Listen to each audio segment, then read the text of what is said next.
Hello and welcome to this special edition of the Adoption and Fostering Podcast.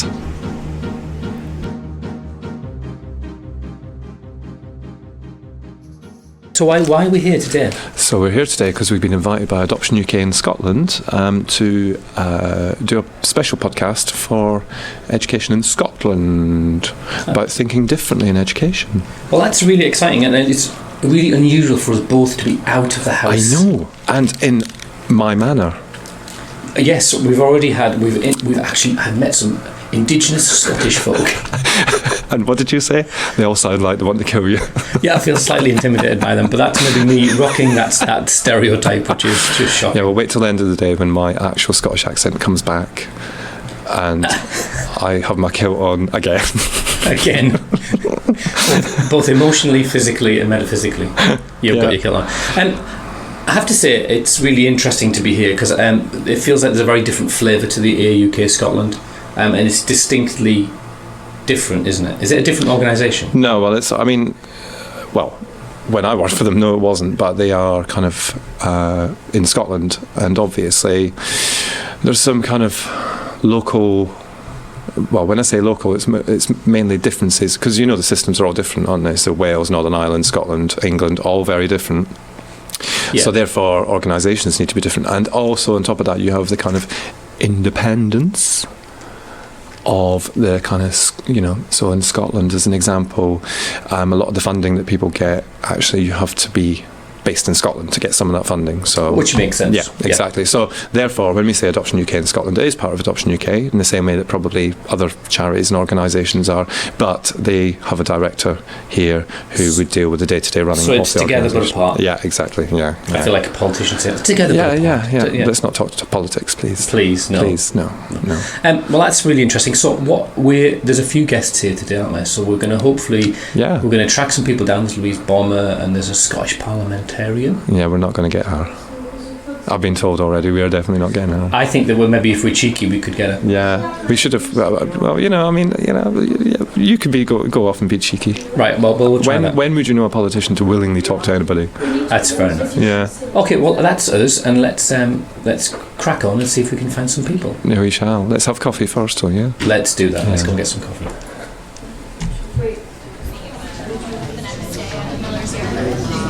So I'm joined by Fiona Aitken, who's the director of Adoption UK in Scotland. Thank you for sitting with me for a couple of minutes, Fiona. Thanks for having me. So what's today all about? So today is our conference, Adoption UK Scotland's conference. It's called Thinking Differently in Education. And it's really an opportunity to bring together lots of different people, parents, professionals, teachers, head teachers and other organisations who work with people in schools to share some good practice, some good ideas, and think about how we can differently support children in school who might need a little bit of extra help. So that said, because obviously we see education all around the UK as being an issue in adoption, so what specifically is different in Scotland? Is it further advanced, would you say, than England in terms of the understanding of it with ACs and all that sort of stuff? Because to me it seems like Scotland is kind of leaping forward in a lot of ways. I mean, I think it's difficult to say. There's certainly been a national movement towards having a greater understanding of the impact of adverse childhood experiences in Scotland. And on a national level, the government is acting upon that, and there's lots of steering groups and lots of thinking groups and so on. But as we all know, that's only as good as what the teachers are implementing in the classroom. We do know that there's an awful lot of schools who are doing things in a really important and different way and supporting. And actually today the chair of our conference is a head teacher, Nikki Murray, who has successfully set up a trauma-informed primary school, and that's made a real difference to the kids that attend it. So that's one of the reasons that we wanted to bring him along today, to get him involved, because I think teachers and head teachers can learn so much from each other. We don't want this to be setting people up to fail. We don't want this to be a situation where we're saying it's really difficult, you're not doing things right, but we can't tell you how to do it right, we're just telling you you're wrong. What we want is to make today not about finger pointing, you're doing things wrong, and talking about all the challenges and so on. I mean, obviously it's important to identify and establish this is the reason why care experience and adopted children have difficulties in school, because there are still some people who just don't get it, who still see adopted children as being those that have been saved by lovely families and are now in a happy place and they're forever family and being looked provided after and everything's fine. But obviously we know that the early experiences don't leave children, and those who are still looked after, those who are still in care at the moment, and those who have been in care at some point in their lives are going to live with that for the rest of their life, and they're going to need that extra support. So we really wanted today to be a positive event, you know, a chance for people to come along and say, this has worked for me, this might work for you. This afternoon we've got some really excellent workshops lined up, talking about different stages of education. We've got high school one, we've got one around teaching children specifically with fetal alcohol spectrum disorder, which is a big thing for adoptive families, obviously, and for care experienced children as well. But this afternoon we're also going to be following that up with something that we're calling an inspiration cafe, which is a bit kind of like speed dating or a world cafe idea, where we've got people coming along and just having 15-minute slots where they're talking about things that they do in their organisations or things that have worked really well in their schools, just to get a bit of an overview, but to give people some ideas, because what we're hoping is that people go away with some ideas for today that they can implement immediately, either with their children to tell their children's schools or in their own classrooms, so that they can make a difference. I'm glad I didn't have any questions for you, because you seem quite able to talk. I'll stop any time. So I just wanted to pick up on one thing you said there, because you used care experienced and adopted children. Is that something that kind of agencies, charities, all that sort of stuff is more conscious of in Scotland and working together? Because I know certainly in England, whilst some agencies try, adoption is adoption, care experience is care experience, and kind of they're not really working together, they're not like connected, if that makes sense. Yeah, I mean, in Scotland, the term care experienced is actually supposed to encompass adopted children, but we do find that there is still a bit of a misconception about whether or not adopted children fit within that label. So when we're talking about things, to just be more explicit, we tend to just, you know, add on and adopted children, just to make it absolutely clear. But I think, to be fair, for example, today we've got the Minister of Children and Young People coming along, and she's going to be speaking a little bit about the Care Experienced Children and Young People's Fund, which was a fund that was specifically set up by the Scottish Government to support children in schools. Now, it very explicitly states that adopted children fall underneath the label of those who should be supported by that fund. But we know that schools are not necessarily picking up on that. So that's why it just feels like there can be a bit of a gap. But I think, you know, to answer your question about whether or not people are working together and seeing them as all being part of the same group, I think in theory that's what we're working towards. But, you know, in practice it does mean sometimes you have to just shout that a little bit louder and just make it clear, which I think, you know, across the board we probably all have to do with adoption, don't we? Yeah, that's cool.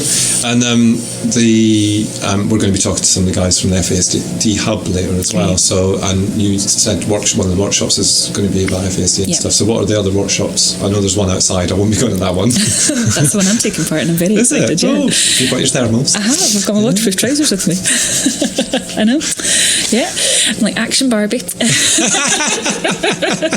So yeah, we've got an FASD workshop. So we've got one about going into high school, which is about the transition. That's about some of thinking differently about children in high school, because that's obviously a big challenge for a lot of adopted children, care experienced children. We have one about creatively supporting children in primary school setting, which is going to be facilitated by Nikki Murray, who is obviously today's chair. And we also have a home education workshop, because we do know that a lot of children who are adopted or looked after might benefit more from having education either provided flexibly in a flexi kind of style of doing so many days in school and so many days at home, or just home educated, and an outdoor play one, which is going to be delivered by Smart Play Network, which we're really excited about, because Forest School, I think, has been something that we hear a lot about with our children, and it does seem to be really successful. There's just something about not having the boundaries of the classroom walls. Old friend Fiona Aitken, thank you for chatting to us for a few minutes. Thank you so much for coming today. We're so pleased to have you here. I hope you enjoy the day. We will. Hope you learned something. Yeah, we will.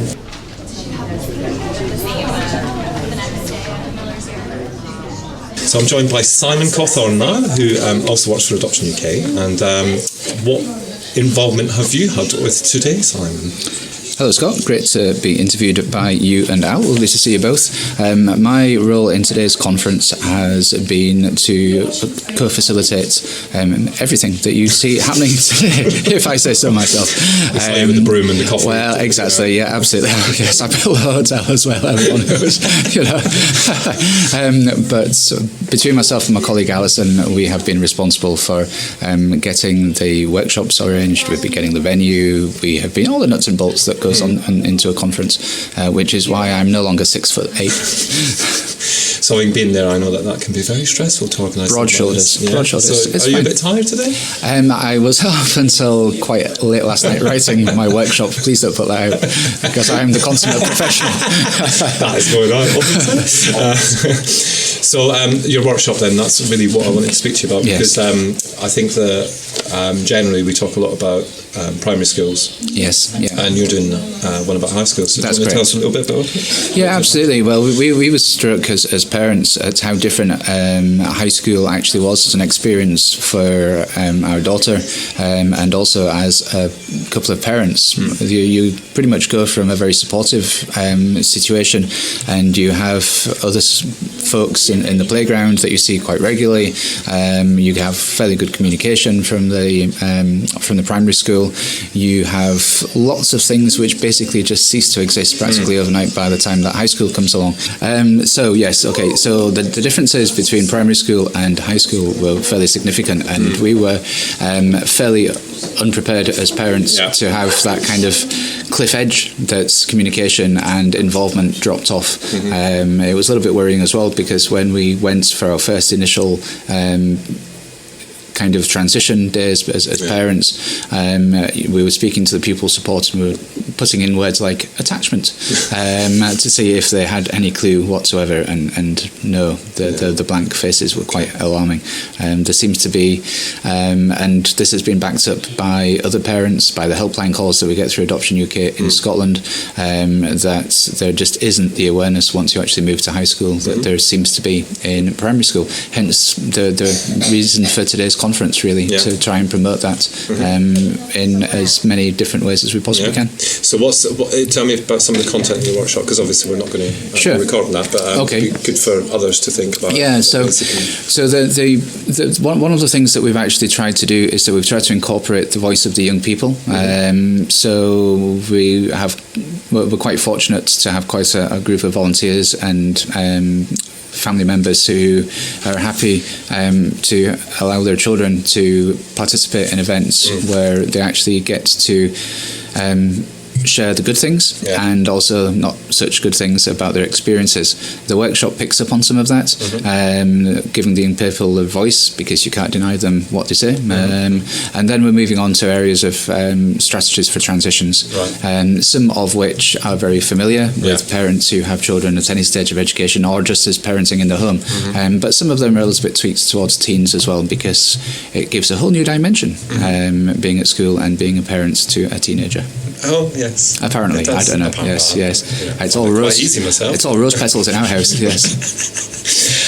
So I think we're going to join that workshop, actually, because that seems to be something that well, I think as parents we know that school can be a tricky. Well, one of you could do that. The other one could go to the outdoor workworkshop. We could, because it's quite nice outside, and it would. Is there axes? I don't know. We usually. I'll be there if there's axes. We frequently use whittling knives, but whether Sharon has. Sorry, just to for your listeners' benefit, I actually, as well as working for Adoption UK, I also work for the organisation providing the outdoor workshop. So providing play opportunities for the outdoors and welcoming children to the benefits of being outside.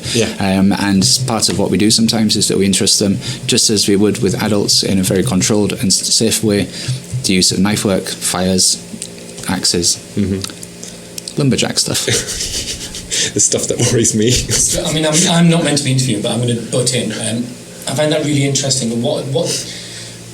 Why do you do that? I can guess, but what is there a therapeutic benefit in? I don't know necessarily whether there is a therapeutic benefit as such. I'm sure there is. I would imagine that you'd be interviewing those colleagues as well from Smart Play Network, so they would be able to give you a take on it. Name drop there. Yes, thank you very much. That's all right. I'm on commission. Thank you. And it was, the therapeutic benefit is very much the fact that you are entrusting children to find their own way. You are trusting them to do things that others are afraid to do. When you start mentioning, often we find when I'm working with the other job that you have to convince the parents actually more so than you have to convince the children. Climbing a tree is a great way of fine-honing motor skills. You know, we often find that play, and not just axes and all that, and fire, it's a great way of actually getting social skills to improve and to nurture, because it is the play that the children want to do. It's not what's being led by their peer groups necessarily. Yeah. Okay. So, you know, the play is the thing that the children want to do, and they make new friends, and, you know, they improve the social interactions. And it's play. You know, no one's going to die. You know, there's, you know, if we're doing it right. Awkward pause. Never happened on my watch. So St John ambulance. As I'm a first aider, it's fine. But no, you know, we have had children falling out of trees. But, you know, providing they're okay, which they all are, you know, they just learn not to stand on that type of branch again. And again, I wouldn't necessarily call that a therapeutic benefit, but there are significant benefits to actually finding out what you can and can't do, because once you can explore in the outdoors in a safe environment what you can do, then you can transfer those skills. It brings confidence to the individual, and you know, the skills that you learn outside you can bring inside. Because I think it's interesting, I've read a little bit about it in general, that you this idea that if you manage risk for children, they don't know how to manage risk. Absolutely, yeah, absolutely. So if you don't let children climb trees because you say that's not a safe tree, but if you let a kid go up a tree and then the branch snaps and they fall off, they go, oh, that's not a safe tree. There's a it's sort of funny and horrific at the same time. There was a child who we'd been working with for quite a while, and he also went to the after school club, and he'd been working with us, and he'd been climbing trees. He'd been doing all the stuff that's, you know, building tarps, you know, dens and all this kind of stuff, and you know, that sort of thing. And he came out with the after school club once, and he was told to get down from a tree that he was climbing. So I went up to him and said, you know, what's going on? Oh, you know, I've actually got brittle bone syndrome. And it's a case of, what? You've got brittle bone syndrome? And he actually, but the thing was, he actually came to me later on and said, well, actually, I know I said that, but my mum tells me to tell you that so that I don't do things that are dangerous. Oh. And it's a case of, wow, you know, that was wow. Isn't there a name for that? Munchausen. Yeah, exactly. So, you know, but you know, that is an extreme example of the kind of it's barriers. More about the parents' anxiety. Frequently, absolutely. You know, children inherently know how to play, and the sad thing that we encounter sometimes when we go into schools is that you get that pregnant pause where the children are confronted by things that don't have an on switch, or it's not prescriptive like a football or you know, a tennis racket, and you know, it's loose parts play. It's a bunch of scrap. You know, it's the kind of things that a generation ago people might have found and played with in the streets, and all, you know, found their own entertainment. And you know, within a few sessions, a few hours, kids are just easily at home with it, and just their imagination is just fantastic. And that, I mean, I don't know about the academic studies, but it feels therapeutic, doesn't it? Absolutely. Yes. We thrash a tree with a stick. You know? Well, it's outside play, isn't it? You know, I mean, as you know, we've just recently, a year ago, moved away from where we lived for 10 years, and little man found it really difficult because he had no friends where we moved to, and he's now got a friend, and they're out there, they're in the river next to his friend's house, they're climbing the tree, they've got they're digging a trench which is 6 foot deep at the minute. We're a bit worried about that, to be honest with you. Okay. When does a trench become a grave? Especially when they're carrying axes and knives about, that kind of way in there. They've built what's it called, you know, like a World War I kind of frame around it and all this sort of stuff. But actually, the difference in him doing, there is quite a big one there, considering we live in the Republic of Ireland and his friend's Irish. But the difference in the little man doing this again is just massive, absolutely, because he's outside again. You know, and it does make a difference. We see, you know, it's one of the best parts of the job for me when I work outside with the children is actually seeing their developments from being very introverted, very shy, very isolated young people, and you know, it's generally primary school age that we deal with, and you know, within 6 months, you know, if that long, you know, they're completely different people. It's in a very positive way.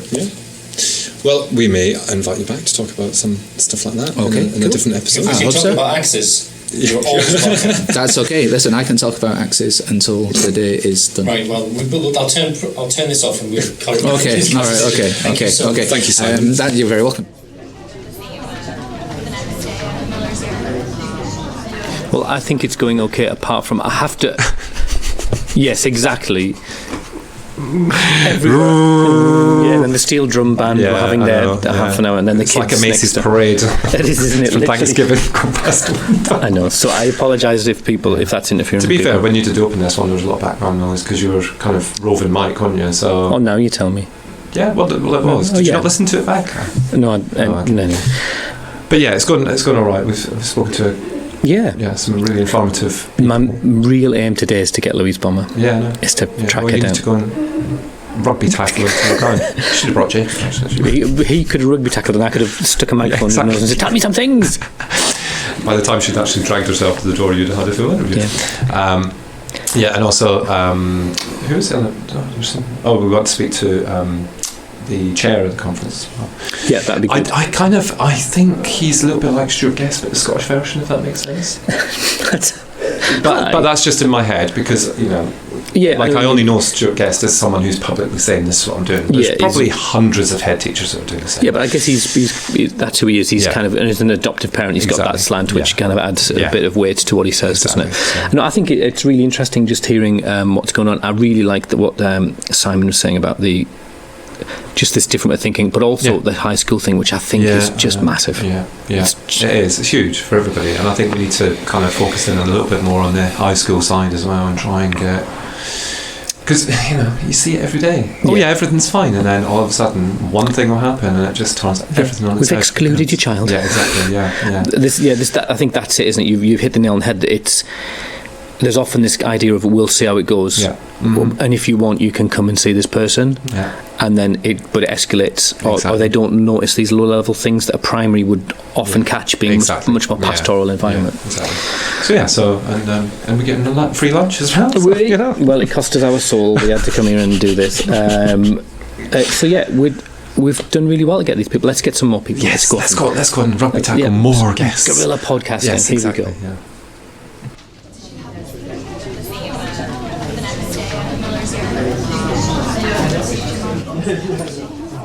Well, hello, we're speaking to Marie Todd, who is the Minister for Children and Young People for Scotland. Absolutely. Lovely to meet you both.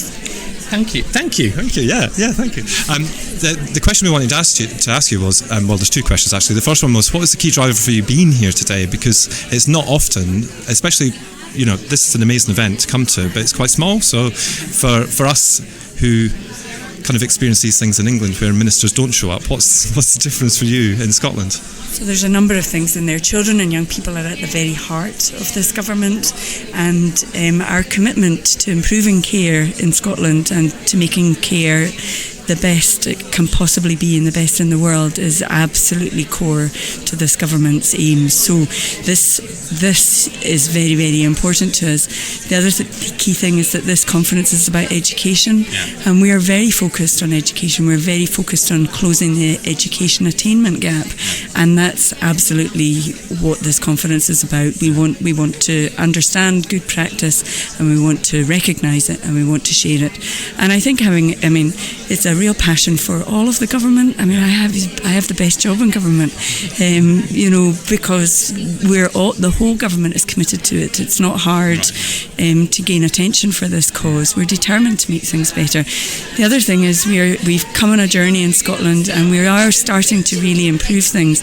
And part of that is because we have been listening so carefully to children and young people's voices. And you heard that again today at this conference. It's been absolutely key to starting the transformation in Scotland. It's really powerful when people who are care experienced speak, and it's very, very important for us as ministers and government to hear that and to reflect on it when we're thinking about moving forward. Can I ask, I appreciate there's modern societies, there's a lot of cynicism about politicians, and we see that every day all over. What was one of the key messages that you wanted to get across to the people who attended, and what do you want them to take away? How do you kind of convince them that you mean what you say? It's difficult, isn't it? So we're in the midst of a general election period, and authenticity has been really challenged. But I think you can see the Scottish Government has a track record. So the Scottish Government talks about this stuff, and we do this stuff. And that doesn't mean that everything is perfect in Scotland, very far from it. But we are absolutely, we are committed to making it better. And I think, you'll see within the Scottish Government people like me who have a background that's before I came into politics, 20 years working as a mental health pharmacist. There's a great deal of expertise in our politics in Scotland, and a real different flavour perhaps, and a real authenticity. And the common goal, whatever your politics, so let's step aside from party politics, across the board, I think you'll find in Scotland that people are driven to make Scotland better. So whatever party they come from, the same goal, we just have different means of getting there. And there's an awful lot of talent and creativity and determination to reach that for all of us. We have a vested difference. We're quite a small country, and we'll feel the difference. If Scotland gets better, we'll feel the difference. There's a vested interest. I come from the Highlands and Islands. I want it to flourish. So there's also a connection. So we have a very precious thing in Scotland where there's a connection between people and the government and the parliamentarians. Again, because we're quite small, it's easy to eyeball someone in authority, and it's easy to, I meet folk in Tesco's every week who will ask me about government policy, and I think that's a healthy and a good thing. But there's a shared endeavour actually, which is a precious thing, and I recognise, particularly at this moment in time, when there's all the tribal politics going on of a general election, that shared endeavour between the government, the politicians across the parties, and the people of Scotland is a powerful and healthy thing. We took you off adoption there, didn't we? I'm sorry about that. Do you have any? No, I just want to say thank you for being accessible. If this had been Tesco's, we'd have been sorry, didn't we? It's unlikely we'll meet the Children's Minister for England in Tesco's, is it? Maybe Waitrose. Maybe Waitrose. So thank you very much. Yeah, thank you. No bother, thank you. So we're here with the chair of today's conference, and I'm going to ask you to introduce yourself. Okay, my name's Nicky Murray. I am the head teacher of Burnside Primary School in Carnoustie, and I am the chair of this brilliant conference. Yeah. So what made you agree to chair it today? Well, initially I agreed to present and was asked to chair, and I thought I've never done that before, so that's certainly a bit of learning for myself. But I like to take opportunities where I can try and influence people's way of thinking. Mm-hmm. So any opportunity that I have to share our practice, I take. I try and avail myself of that. So, and it's just past lunchtime now. So, what's been the feedback today so far from what you've heard? Very positive. A lot of people have come up to me saying that they weren't aware that schools could operate in the way that we've shared. Mm-hmm. And it's about a frustration on some people's parts about where the current education system is with regards to being progressive in the health and wellbeing agenda. Mm-hmm. So I've received quite a lot of positive feedback about what we've done.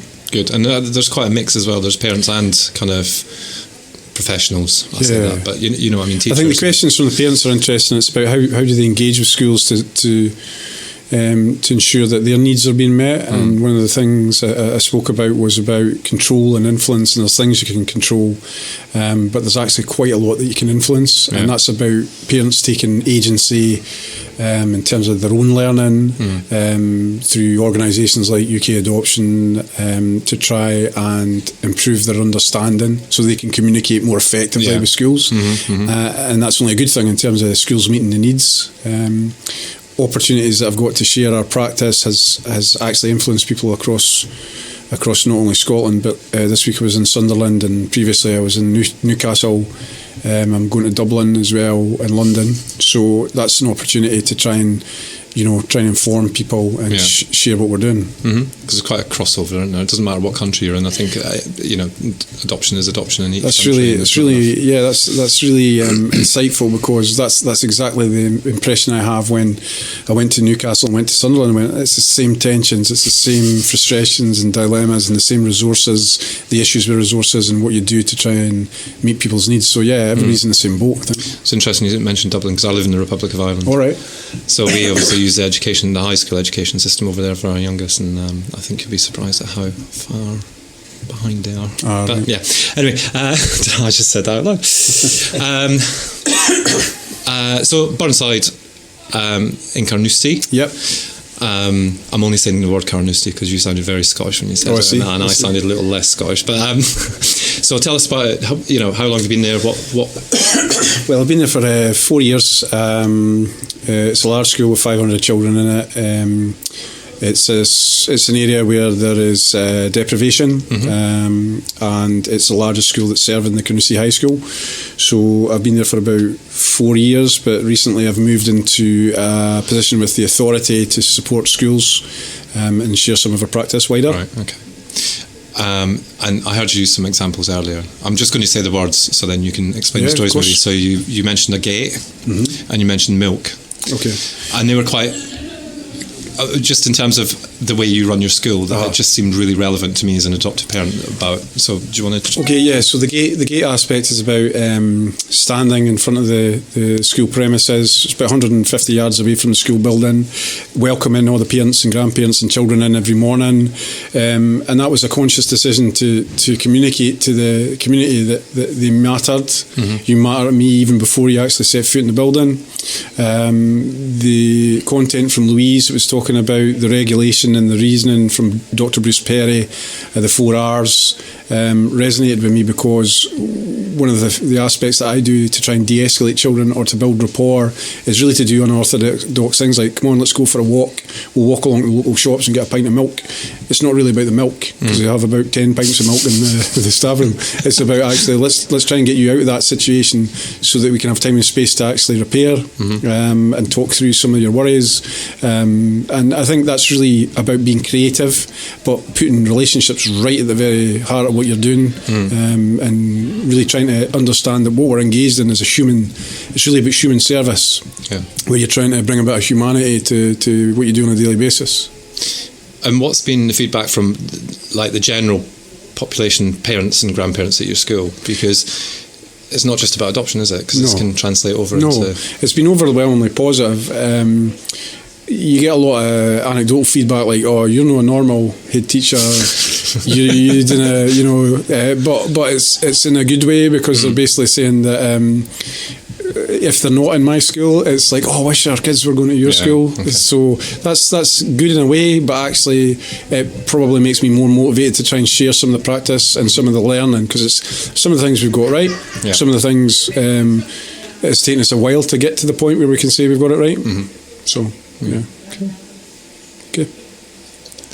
Thank you for your time, and enjoy the rest of your chairing. Thanks for the opportunity. No worries. Thanks very much.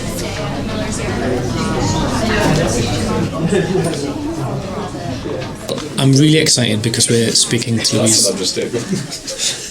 Right, I am really excited because I'm speaking to Louise Bomber, and you are someone who's I don't want to blow smoke up your backside, but I think that people see you as someone who's got real insight and perhaps started the change from schools that weren't understanding.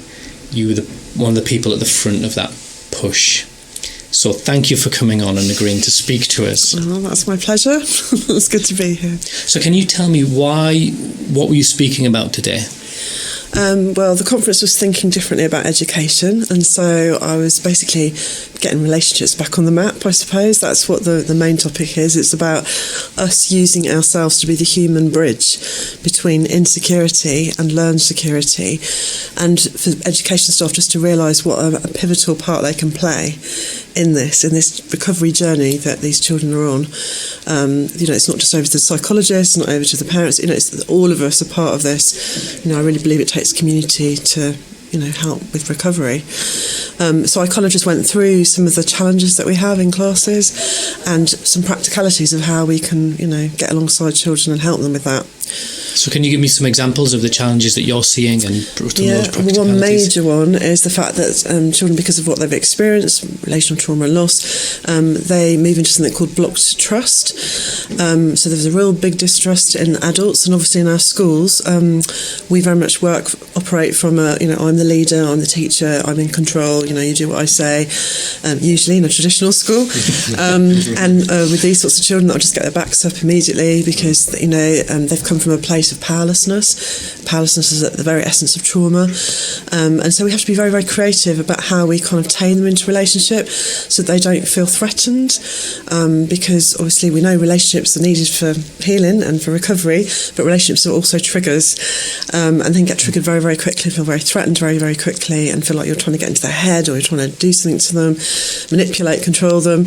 And so we have to just work very, very gently. So it's kind of like being strong with our gentleness, gentle with our strength, trying to support them into relationship. And so one of the key things I want to, I suppose, communicate to schools is that we need a key adult. We need a teaching assistant or a mentor who can be part of a team, provide that wraparound care in school, where we can actually give them someone to practice with, because they're not going to just, it's not like a cognitive thing. We've got to actually give them a relationship to practice with. So give them a relational experience so they realise that this relationship is really different maybe to what they've ever had before. So I was talking today all about surprising the brain, they might not realise that adults can bring safety, that adults can bring regulation, that adults can bring joy. So we're kind of challenging all of that, like their preconceived ideas, so to speak, of how humans operate. Yeah. And we know that they need relationship in order to be able to recover, to thrive, to be able to function in this world.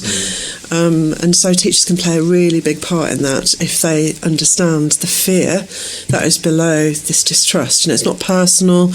We can get caught up in time warps because these children kind of project onto us what they've lived. And it's trying to help teachers realise, that's what's happening, and that they can do something about this by being playful in their attitude, by being responsive, attuned,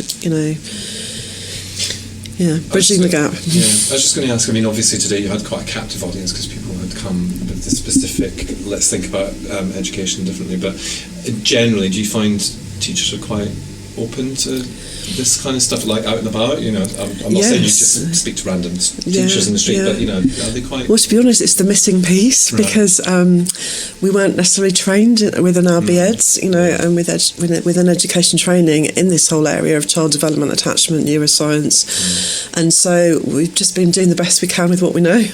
And so I think people are just like, tell me more, particularly around the neuroscience. They're very, very interested in that. It makes sense, as soon as it's just like those light bulb moments when they start to understand about how nervous system operates, how we have different nervous systems and what goes on in particular interactions, and how we need to have state-dependent interventions rather than there's just one size fits all, which unfortunately is around in a lot of schools. It's like, we've got one behaviour policy, this is what we do, and yet actually we need to start bringing in differentiated discipline and differentiated emotional, social tasks and expectations, because one size doesn't fit all. People have had all different kinds of lived experiences, and we need to respect that and honour biology and how we function best as human beings. So my experience has been that people are really open and wanting to know more. We've got to get it into initial teacher training, we've got to get it out there more. There's a lot to do. My fist on the table. Yes. Can I ask, you were mentioning just briefly as you came in about this idea of parents of children being isolated. That's something that you're obviously quite passionate about. I'm quite concerned. I've been getting increasing numbers of emails from parents around the UK who are just feeling really isolated and are saying things like, that they're just losing their support networks, and that they're just finding wherever they are in community, it can be in a school, it could be, out in a supermarket, in parks, whatever, that they're getting looks, that just make them feel that they're doing something wrong, and that maybe there's something not quite right with their parenting, just because really there's a lack of understanding in our community right now about this whole area, about how trauma impacts the mind and the body. And so as a result of that, I just thought, what can I do? Because they were saying things like, go and train up supermarkets, or, can you go and do this? And I was like, well, I can't really do that. But then when I was thinking, when I was thinking about it, I was just like, is there another creative solution where we can realise that we're not alone. And I just came up with this idea of a badge, that said recovery in the middle and faces around the outside. So basically it just symbolises recovery and community, because we all know, don't we, that it takes a village to raise a child. And I just got together with John Timpson, who, as you probably all know, is an entrepreneur and adoptive parent, foster carer, as well as doing all his shoe shops around the country, and a big and really leading in the area of trying to get attachment training into schools as well, like through the Timpson Trust, and basically he got alongside and helped me to create these badges, which we're now taking, our training team are taking wherever we go in the country, and we're just saying, if you're in, and you really get this inclusive revolution that we all want to be part of, we want to be making sure more and more people understand about the impact of trauma, then wear one of these, wear it with pride, and then we can support each other, so we don't feel alone. And because we need to be in this together. We can't support these children into recovery truly if we're just doing this on our own. We all need each other. So whether we're a parent, an OT, a teacher, a social worker, just somebody who just goes past in the supermarket, we all need to be in this. Almost like the sunflower lanyard thing. I'm not comparing it to the same, but that person has something there. Just pause before you act. Can I ask you? I was saying that I first heard you speak 2008, and I've been a total fanboy ever since. Or fangirl, Scott tells me. Fangirling. It's a thing. It's a thing. How are you optimistic for the future? I mean, that's 10 years. You've been 11. All right, okay. Where you've been pushing this message, and the message not necessarily changed that much, has it? Are you optimistic that we're getting somewhere? Do you think we have got somewhere? Oh my gosh, yes. We're on the crest of a wave. It's like, for such a time as this, it feels like, there are so many people. It's really gathering momentum, and more people are realising we've got to do something about this. It isn't just head knowledge. It needs to change our practice, our policies, it's growing, and there are more and more brave leaders out there who are standing up, like Nicky Murray, those who've been talking today, brave leaders out there who are, doing things differently, shaking things up and going, do you know what, we can actually help children to achieve by really supporting their emotional well-being and supporting relationships, promoting relationships and engaging in a different kind of education. Because it's not just adoption, is it? I know that's why we're here today, but it seems to me like when you start to look at any given classroom, the normal, in inverted commas, children, there's not very many normal children, is there? No, we need to see children as individuals. They've all got unique stories. We need to learn them, learn them individually.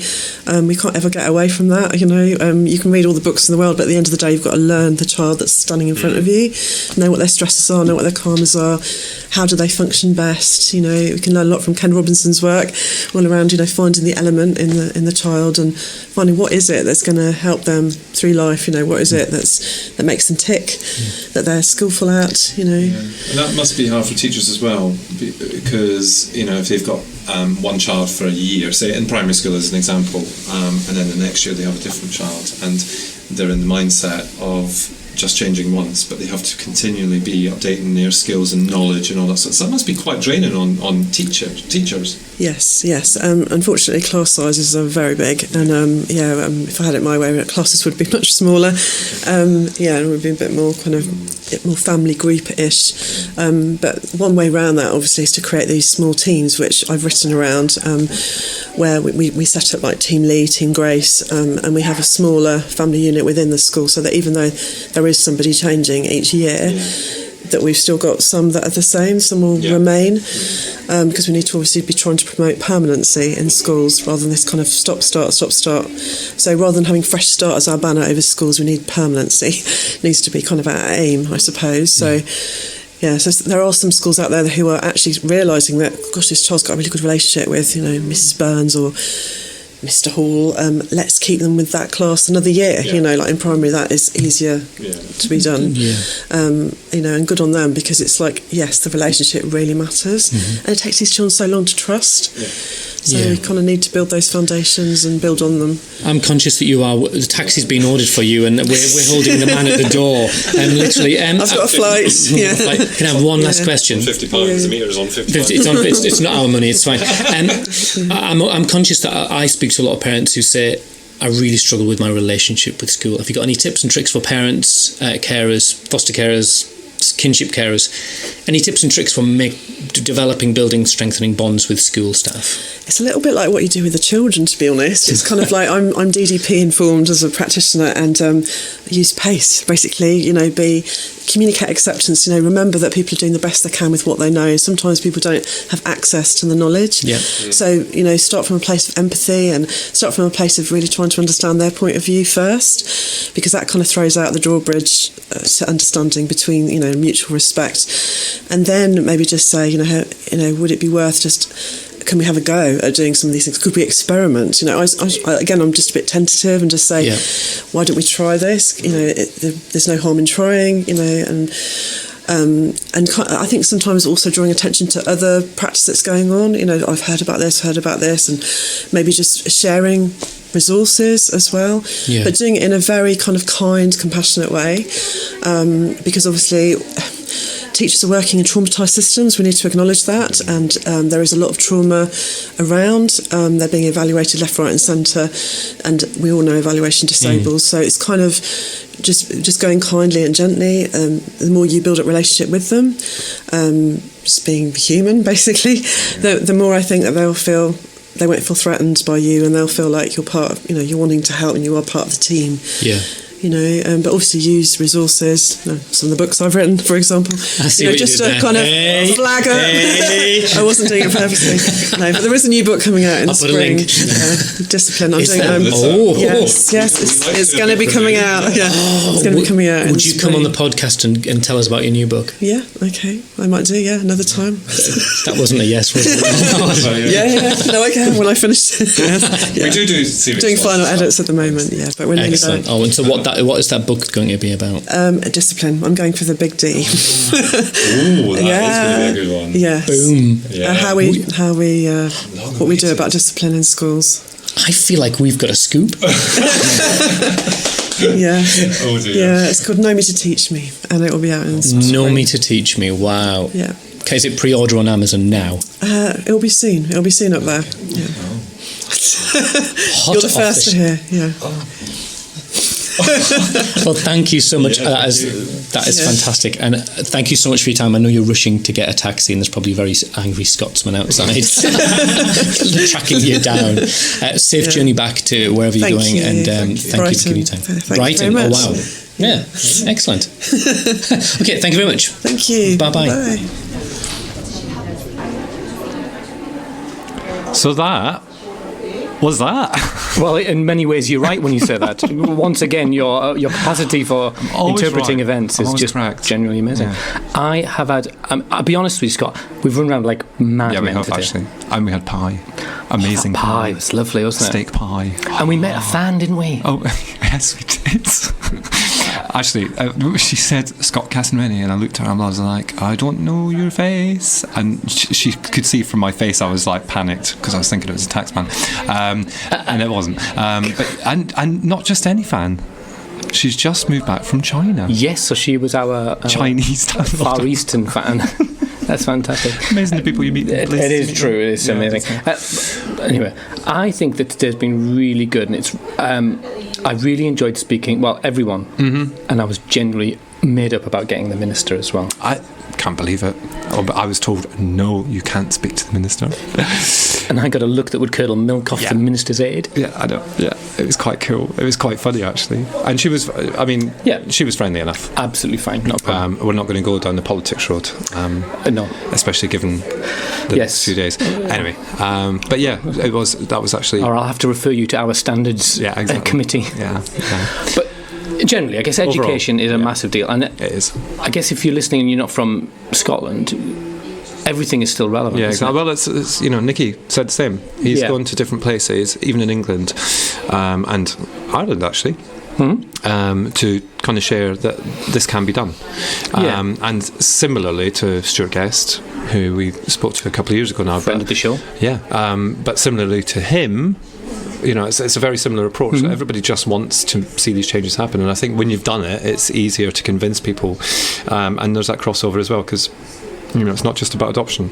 No. I've been saying that for years. If you were to look at care experienced and adoption, the kind of the constituents of your school, shall we say, there's a lot of crossovers, even for people who've experienced divorce and separation and all that kind of stuff. So it's all relevant.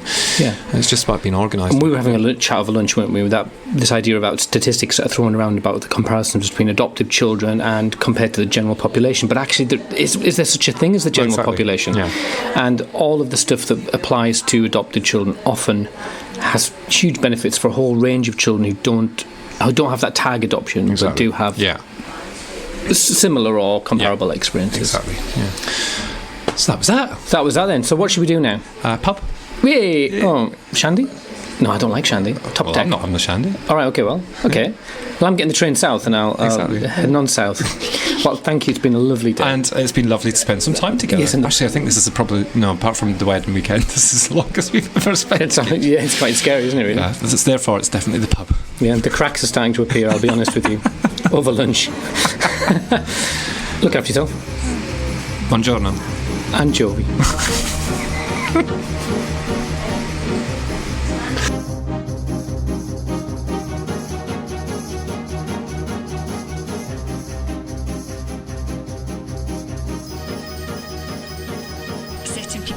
We don't want this to be a situation where we're saying it's really difficult, you're not doing things right, but we can't tell you how to do it right, we're just telling you you're wrong. We want today to be about actually things can be better. These are the Oh my god. Was it that good? That was really good. Yeah. And you're going to be like, what was I saying? I'm really cross with the man with the block. I know, yeah. Okay. Mr. Alco's making his presence known. So has it been too long since you've got to speak, is it? Feel the burn. Harsh, but fair. Okay. Yeah. Tap fit. Yeah, exactly. I mean, there I was, mid, like... I know, but that was really interesting as well. Much. Really professional and profound. Yeah. And I know, that's probably the only time that you'll get me doing that today as well. Yeah. I can see by the tears in your eyes. You find that so touching. And the thing is, this is going to stay in because it will make for a funnier podcast. Okay, that's great. That's good. Anyway, let's go back to being serious. So back to the reason why we've got.